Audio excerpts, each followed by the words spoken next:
আসসালামু আলাইকুম, সবাইকে স্বাগতম। প্রিয় শিক্ষার্থী বন্ধুরা, আজকে আমি আইসিটি বিষয়ের এই যে এখানে একটি লজিক ফাংশন দেওয়া আছে এ বি প্লাস এবিসি, এটা শতক সারণী কিভাবে অঙ্কন করবে। অনেক সহজ, কিন্তু একদম সহজ, পানির মতো সহজ। তো শতক সারণী মানে ট্রুথ টেবিল, টেবিলের মাধ্যমে আমাদের উপস্থাপন করতে হবে। তাই আমি একটি টেবিলের ছক অঙ্কন করলাম। এই টেবিলের মধ্যে কি কি লিখবো, তাই না?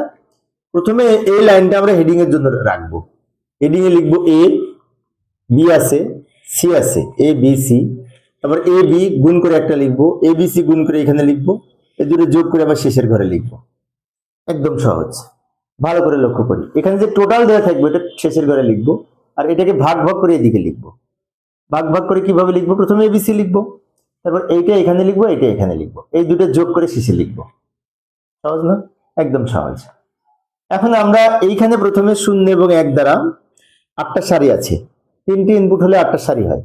2 পাওয়ার 3 সমান 8, তাই 8টা সারি হয়। 8টা সারিতে 8টা বিন্যাস তৈরি করব 0 এবং 1 ব্যবহার করে। যেমন 0 বাইনারি, এখানে 0 দিয়ে শুরু করব। সি থেকে 0 binary 0, 1 binary 1, 2 binary 10, 3 binary 11, 4 binary 100, 5 binary 101, 6 binary 110, 7 binary 111। 0 থেকে 7 বাইনারি মান লিখেছি। তবে বাম দিকে এগুলো 0 দ্বারা পূর্ণ করে দিব।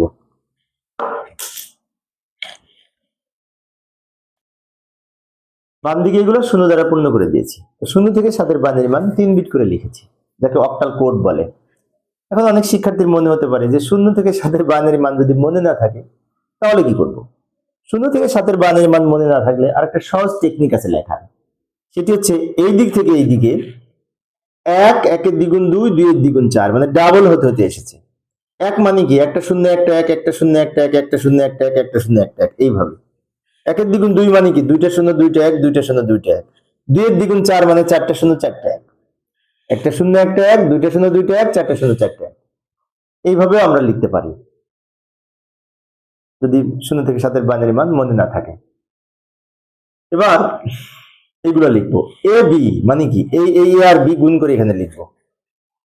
0 0 গুণ করে 0, 0 0 গুণ করে 0, 0 0 1 গুণ করে 0, 0 1 গুণ করে 0, 1 0 গুণ করে 0, 1 0 গুণ করে 0, 1 1 গুণ করে 1, 1 1 গুণ করে 1। এবার এবিসি মানে কি? প্রথম 3টা গুণ করে এখানে লিখবো। 0 0 0 গুণ করে 0, 0 0 1 গুণ করে 0, 0 1 0 গুণ করে 0, 0 1 1 গুণ করে 0, 1 0 0 গুণ করে 0, 1 0 1 গুণ করে 0, 0 0 1 গুণ করে 0, 1 1 1 গুণ করে 1।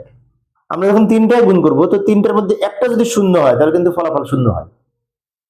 সবগুলো যদি 1 হয় তাহলে গুণ করে 1 হয়।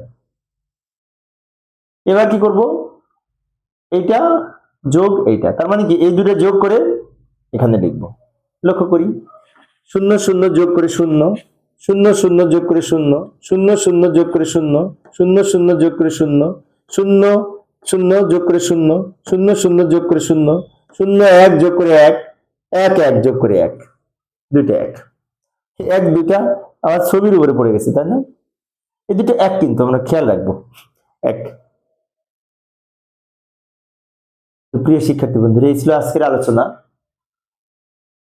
শিক্ষার্থীদের অনুরোধে আমি অল্প অল্প করে আলোচনা করি, যাতে শিক্ষার্থীরা বোরিং ফিল না করে। পরের ক্লাসটি দেখার আমন্ত্রণ রইল। খোদা হাফেজ।